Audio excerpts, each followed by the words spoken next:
ನಮಸ್ಕಾರ ಬಂಧುಗಳೇ, ಹೇಗಿದ್ದೀರಾ ಎಲ್ಲ? ನಾನಿವತ್ತು ಬಿರಿಯಾನಿ ಮತ್ತು ಗ್ರೇವಿ ಮಾಡ್ತಾಯಿದ್ದೀನಿ. ಸ್ಪೆಷಲಾಗಿ ಬಿರಿಯಾನಿ ಮಾಡೋಣ ಅಂತ, ಬೇರೆ ಟೇಸ್ಟಲ್ಲಿ ಮಾಡೋಣ ಅಂತ ಇವತ್ತು ಫುಲ್ ಗ್ರೀನ್ ಕಲರ್ ಇರಲಿ ಅಂತ ಮಾಡ್ತಾಯಿದ್ದೀನಿ. ಅದಕ್ಕೋಸ್ಕರ ಒಂದು ತವಾಗೆ ಸ್ವಲ್ಪ 2 ಟೇಬಲ್ ಸ್ಪೂನಷ್ಟು ಎಣ್ಣೆ ಹಾಕ್ಕೊಂಡಿದ್ದೀನಿ. ಇದಕ್ಕೆ ಕೊತ್ತಂಬರಿ, ಪುದೀನ ಮತ್ತು ಪಾಲಕ್ ಸೊಪ್ಪು, ಮೆಂತ್ಯ ಸೊಪ್ಪು ಇಷ್ಟನ್ನು ಸೇರಿಸಿ ಇದನ್ನು ಫ್ರೈ ಮಾಡ್ಕೊತಾ ಇದ್ದೀನಿ. ನೀಟಾಗಿ ಇದರಲ್ಲಿ ನೀರಿನ ಅಂಶ ಇರಬಾರ್ದು, ಅದಕ್ಕೋಸ್ಕರ ಇದನ್ನು ಫ್ರೈ ಮಾಡ್ಕೊಂಡು ಆಮೇಲೆ ನೀರಿನ ಅಂಶ ಎಲ್ಲ ಹೋಗೋವರೆಗೆ ಒಂದು ಸ್ವಲ್ಪ ಫ್ರೈ ಮಾಡ್ಕೊಳ್ಳೋಣ. ಚೆನ್ನಾಗಿ ಬೆಂದೋಗುತ್ತೆ. ಅದನ್ನೇನು ನೀರು ಚೆನ್ನಾಗಿ ಸೋಸಿ ಇಟ್ಟಿರ್ತೀವಲ್ಲ, ಅದಕ್ಕೆ ಒಂದು 2 ನಿಮಿಷ ಅಷ್ಟೇ ನೀಟಾಗಿ ಬೆಂದೋಗ್ಬಿಡುತ್ತೆ. ಇವಾಗ ಇದನ್ನು ಸ್ವಲ್ಪ ಆರಕ್ಕೆ ಬಿಡ್ತೀನಿ. ಇವಾಗ ರುಬ್ಬೋದಕ್ಕೆ ಅಂತ ಇದನ್ನು ಪುಡಿ ಮಾಡ್ಕೊತೀನಿ. ಇದನ್ನು ನೀರು ಮಿಕ್ಸ್ ಮಾಡಿ ಇದು ಮಾಡಲ್ಲ, ಇದು ಹುಡಿ ಮಾಡ್ಕೊತೀನಿ. ಅದಕ್ಕೋಸ್ಕರ ಇಷ್ಟು ಐಟಮ್ಸ್ ತೊಗೊಂಡಿದ್ದೀನಿ ನೋಡಿ. ಕಲ್ಲುವ ತೊಗೊಂಡಿದ್ದೀನಿ, ಮತ್ತು ಏಲಕ್ಕಿ, ಚಕ್ಕೆ, ಲವಂಗ, ಸೋಂಕಾಳು, ಕಸ್ತೂರಿ ಮೇಥಿ ಮತ್ತು ಪಲಾವ್ ಎಲೆ ತೊಗೊಂಡಿದ್ದೀನಿ. ಇಷ್ಟನ್ನು ಹಾಕಿ ಅದನ್ನು ಪುಡಿ ಮಾಡ್ಕೊತೀನಿ. ಆಮೇಲೆ ಮತ್ತೆ ಇದನ್ನು ಫ್ರೈ ಮಾಡಿ ಇಟ್ಕೊಂಡಿದ್ವಲ್ಲ ಸೊಪ್ಪು, ಅದು ಮತ್ತು ಶುಂಠಿ 1-2 ಇಂಚಷ್ಟು ತೊಗೊಂಡಿದ್ದೀನಿ. 1-2 ಬೆಳ್ಳುಳ್ಳಿ ತೊಗೊಂಡಿದ್ದೀನಿ, ದಪ್ಪದ ಒಂದು 10 ಹಸಿಮೆಣ್ಸಿನ್ಕಾಯಿ ತೊಗೊಂಡಿದ್ದೀನಿ. ಸ್ವಲ್ಪ ಖಾರ ಇದೆ, ಅದಕ್ಕೋಸ್ಕರ ಒಂದಿಷ್ಟು ಸಾಕು ಅಂದ್ಬಿಟ್ಟು ನಾನು 2 ಗ್ಲಾಸ್ ರೈಸ್ ಮಾಡ್ತಾಯಿದ್ದೀನಿ, ಅರ್ಧ kg. ಅದಕ್ಕೋಸ್ಕರ ನಾನು ಒಂದು 10 ಮೆಣಸಿನ್ಕಾಯಿ ತೊಗೊಂಡಿದ್ದೀನಿ ಅಷ್ಟೇ. ಒಂದು ಕುಕ್ಕರ್ ಇಟ್ಕೊಂಡಿದ್ದೀನಿ, ಅದಕ್ಕೆ 1 ಸ್ಪೂನಷ್ಟು ತುಪ್ಪ ಹಾಕ್ಕೊಂಡಿದ್ದೀನಿ. 1 ಸ್ಪೂನ್ ಸಾಕು. ಮತ್ತು ಒಂದು 4 ಟೇಬಲ್ ಸ್ಪೂನಷ್ಟು ಎಣ್ಣೆ ಹಾಕ್ಕೊಂಡಿದ್ದೀನಿ. ಇದನ್ನು ಇವಾಗ ಕಾಯ್ದ ಮೇಲೆ ಈರುಳ್ಳಿ ಸ್ವಲ್ಪ ನಾನು ಜಾಸ್ತಿ ತೊಗೊಂಡಿದ್ದೀನಿ ಇವತ್ತು. ಈರುಳ್ಳಿ ಜಾಸ್ತಿ ಆದಷ್ಟು ಬಿರಿಯಾನಿ ಸ್ವಲ್ಪ ಟೇಸ್ಟ್ ಚೆನ್ನಾಗಿರುತ್ತೆ. ಅದಕ್ಕೋಸ್ಕರ ನಾನು ಇವತ್ತು ಈರುಳ್ಳಿ ಜಾಸ್ತಿನೇ ತೊಗೊಂಡಿದ್ದೀನಿ. ದಪ್ಪದ ಈರುಳ್ಳಿ 2 ತೊಗೊಂಡಿದ್ದೀನಿ ನೋಡಿ. ಅದನ್ನು ನೀಟಾಗಿ ಫ್ರೈ ಮಾಡ್ಕೊಳ್ಳೋಣ. ಚೆನ್ನಾಗಿ ಕಲರ್ ಬರಲಿ, ಅದು ಬ್ರೌನ್ ಕಲರ್ ಬರಬೇಕು, ಹಸಿ ಇರೋ ಹಂಗಿಲ್ಲ, ನೀಟಾಗಿ ಕಲರ್ ಬರಬೇಕು. ಅದು ಅಲ್ಲಿವರೆಗೆ ನೀಟಾಗಿ ಫ್ರೈ ಮಾಡ್ಕೊಳ್ಳೋಣ. ಒಂದು 2 ನಿಮಿಷ ಸಣ್ಣ ಉರಿಲೇ ಬಿಟ್ಬಿಟ್ರೆ ನೋಡಿ ಈ ಥರ ಚೆನ್ನಾಗಿ ಎಣ್ಣೆಲೇ ಫ್ರೈ ಆಗುತ್ತೆ.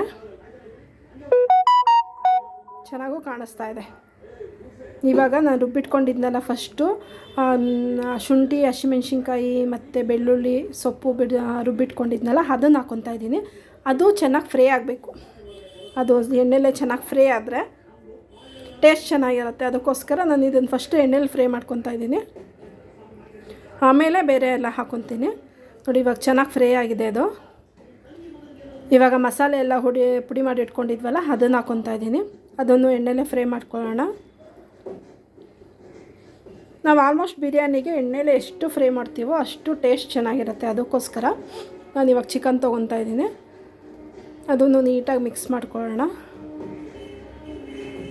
ಎಣ್ಣೆಲೇ ನೀಟಾಗಿ ಫ್ರೈ ಆಗಲಿ. ಒಂದು 5 ನಿಮಿಷ ಹಾಗೆ ಚೆನ್ನಾಗಿ ಮಿಕ್ಸ್ ಮಾಡಿಕೊಂಡು ಸಣ್ಣ ಉರಿಯಲ್ಲೇ 1-2 ನಿಮಿಷ ಬಿಟ್ಟರೆ ಒಂದು ಸ್ವಲ್ಪ ಆಯಿಲ್ ಬಿಟ್ಟಂಗೆ ಆಗುತ್ತೆ. ಆಮೇಲೆ ಟೊಮೆಟೊ ಹಾಕ್ಕೊತಾ ಇದ್ದೀನಿ. ಅದು ನೀಟಾಗಿ ಮಿಕ್ಸ್ ಮಾಡ್ಕೊಳ್ಳೋಣ. ಇವಾಗ ಟೊಮೆಟೊ ಸ್ವಲ್ಪ ಬೇಯಲಿ, ಆಮೇಲೆ ನೀರು ಹಾಕ್ಕೊತೀನಿ. ಇವಾಗ ಟೊಮೆಟೊ ಸ್ವಲ್ಪ ಬೆಂದಿದೆ. ಇವಾಗ ಸೊಪ್ಪಿಂದು ಸ್ವಲ್ಪ ಜಾರಿತ್ತಲ್ಲ, ಅದಕ್ಕೆ ಸ್ವಲ್ಪ ನೀರು ಹಾಕ್ಕೊಂಡಿದ್ದೀನಿ. ನಾನು 2 ಗ್ಲಾಸು ಬಾಸುಮತಿ ರೈಸ್ ತೊಗೊಂಡಿದ್ದೀನಿ. ಅದಕ್ಕೋಸ್ಕರ 3 ಗ್ಲಾಸ್ ನೀರು ಹಾಕ್ತಾಯಿದ್ದೀನಿ. ಮೊದಲೇ ನೆನೆಸಿಟ್ಕೊಂಡಿದ್ದೀನಿ ಅಕ್ಕಿನ. ಬಾಸುಮತಿ ರೈಸ್ನ ಒಂದು ಅರ್ಧ ಗಂಟೆ ಮುಂಚೆನೇ ನಾನು ರೆಡಿ ಮಾಡ್ಕೊಳ್ಳೋ ಮುಂಚೆನೇ ಅದು ನೆನೆಸಿಟ್ಟಿದ್ದೆ ನೋಡಿ. ಇವಾಗ 3 ಗ್ಲಾಸ್ ನೀರು ಹಾಕ್ಕೊಂಡಿದ್ದೀನಿ. 2 ಗ್ಲಾಸ್ ಬಾಸುಮತಿ ರೈಸ್ಗೆ 3 ಗ್ಲಾಸ್ ನೀರು ಹಾಕ್ಕೊಂಡಿದ್ದೀನಿ. ಏನಕ್ಕೋಸ್ಕರ ಅಂದರೆ ಈ ಅಕ್ಕಿ ನೆಂದಿರುತ್ತೆ, ಅದರಿಂದ ಜಾಸ್ತಿ ನೀರು ಅವಶ್ಯಕತೆ ಇರಲ್ಲ. ಅದಕ್ಕೋಸ್ಕರ 2 ಗ್ಲಾಸ್ ಅಕ್ಕಿಗೆ 3 ಗ್ಲಾಸ್ ನೀರು ಹಾಕಿದ್ರೆ ಕರೆಕ್ಟಾಗಿ ಆಗುತ್ತೆ, ಉದುದ್ರಾಗುತ್ತೆ, ಮುದ್ದೆ ಆಗೋಲ್ಲ, ಮತ್ತು ಹಗಗಳು ಥರನೂ ಇರಲ್ಲ. ಇವಾಗ ಚೆನ್ನಾಗಿ ಕುದೀತಾ ಇದೆ. ಇವಾಗ ಅಕ್ಕಿ ಹಾಕ್ಕೊತಾ ಇದ್ದೀನಿ. ಬಾಸುಮತಿ ರೈಸ್ ಯೂಸ್ ಮಾಡ್ಬೇಕಾದ್ರೆ ಯಾವಾಗಲೂ ಅಷ್ಟೇ ಅದ್ರ ಸಮವಾಗಿ ಹಾಕಬಾರ್ದು. ಈಗ 2 ಗ್ಲಾಸ್ಗೆ 4 ಗ್ಲಾಸ್ ನೀರು ಹಾಕ್ತೀವಲ್ಲ ಮಾಮೂಲಿ ರೈಸ್ ಹಾಕಿದಾಗ, ಆ ಥರ ಹಾಕಬಾರ್ದು. ಏನಿದ್ರು 2 ಗ್ಲಾಸ್ ರೈಸ್ಗೆ 3 ಗ್ಲಾಸ್ ನೀರು ಹಾಕಿದ್ರೆ ಅದು ಚೆನ್ನಾಗಾಗೋದು. ಏನಕ್ಕೋಸ್ಕರ ಅಂದರೆ ಒಂದು ಅರ್ಧ ಗಂಟೆ ನೆನೆಸಿರ್ತೀವಿ, ಅದಕ್ಕೋಸ್ಕರ. ಈಗ ರುಚಿಗೆ ಎಷ್ಟು ಬೇಕಷ್ಟು ಉಪ್ಪು ಹಾಕ್ಕೊತಾ ಇದ್ದೀನಿ ನೋಡಿ. ನಾವು ಯಾವುದೇ ಕಲರ್ ಹಾಕಲಿಲ್ಲ ಅಂದರೂ ಮೇಲ್ಗಡೆ ಎಷ್ಟು ಚೆನ್ನಾಗಿ ಕಲರ್ ಕಾಣಿಸ್ತಾ ಇದೆ, ಫುಲ್ಲು ಗ್ರೀನ್ ಕಲರ್ ಕಾಣಿಸ್ತಾ ಇದೆ. ಅದು ನಾವು ಇದಕ್ಕೋಸ್ಕರನೇ ನಾನು ಆವಾಗಲೇ ಫ್ರೈ ಮಾಡಿ ಹಾಕಿದ್ದು ಎಲೆಗಳೆಲ್ಲ, ಸೊಪ್ಪುಗಳೆಲ್ಲನೂ 4 ಥರ ಸೊಪ್ಪು ಹಾಕಿದ್ದೀನಿ. ಪಾಲಕ್ಕು, ಪುದೀನ, ಮೆಂತ್ಯ, ಕೊತ್ತಂಬರಿ 4 ಎಣ್ಣೆಲಿ ಫ್ರೈ ಮಾಡಿ ಹಾಕಿದ್ದೀನಿ. ಅಷ್ಟು ಚೆನ್ನಾಗಿ ಕಲರ್ ಬಿಟ್ಟಿದೆ. ಕೆಲವು ಕಡೆ ಅಂದರೆ ಮಾಮೂಲಿ ಕಲ್ಲರ್ ಯೂಸ್ ಮಾಡ್ತಾರೆ. ಮನೇಲಿ ಮಾಡೋರು ಆಲ್ಮೋಸ್ಟ್ ಯಾರೂ ಕಲ್ಲರ್ ಯೂಸ್ ಮಾಡಲ್ಲ. ಹೊರಗಡೆ ಫುಡ್ ಪ್ರಿಪೇರ್ ಮಾಡೋರು ಆದಷ್ಟು ಕಲ್ಲರ್ ಹಾಕ್ತಾರೆ. ಅದಕ್ಕೋಸ್ಕರ ಅದು ಕಲರಾಗಿ ಕಾಣಿಸುತ್ತೆ ನೋಡಿ. ಫುಲ್ಲು ಗ್ರೀನಾಗಿ ಕಾಣಿಸ್ತಾ ಇದೆ. ಒಂದು 2 ವಿಷಿಲ್ ಕೂಗಿಸಿದ್ದೆ, ತುಂಬ ಚೆನ್ನಾಗಿ ಉದ್ರಾಗಿ ಬಂದಿದೆ. ಮುದ್ದೆ ಕೂಡ ಆಗಿಲ್ಲ, ಆ ಕಡೆ ಇದಕ್ಕೆ ಮುಳಕ್ಕಿ ಥರನೂ ಇಲ್ಲ, ತುಂಬ ಚೆನ್ನಾಗಿ ಬಂದಿದೆ, ಸಾಫ್ಟಾಗಿ ಬೆಂದಿದೆ. ಇವಾಗ ನಮ್ಮನೆ ಮೊದಲೇ ಚಿಕನ್ ಗ್ರೇವಿ ಮಾಡಿಟ್ಟಿದ್ದೆ, ಅದಕ್ಕೆ ಬಿಸಿ ಬಿಸಿಯಾಗಿ ಇವಾಗ ಬಿರಿಯಾನಿ ರೆಡಿಯಾಗಿದೆ. ಇದನ್ನು ತೊಗೊಂಡು ತಿಂತಾಯಿದ್ರೆ ಟೇಸ್ಟ್ ಮಾತ್ರ ಸೂಪರಾಗಿರುತ್ತೆ. ನೀವೊಂದು ಸಾರಿ ಟೇಸ್ಟ್ ಮಾಡಿ ಫ್ರೆಂಡ್ಸ್. ಇದು ಸೊಪ್ಪೆಲ್ಲ ಯೂಸ್ ಮಾಡೋದ್ರಿಂದ ಹೆಲ್ತ್ಗೂ ಕೂಡ ಒಳ್ಳೆಯದು, ಆರೋಗ್ಯಕರವಾದ ಬಿರಿಯಾನಿ. ಈ ವಿಡಿಯೋ ಇಷ್ಟ ಆಗಿದ್ರೆ ನನ್ನ ಚಾನಲ್ ಸಬ್ಸ್ಕ್ರೈಬ್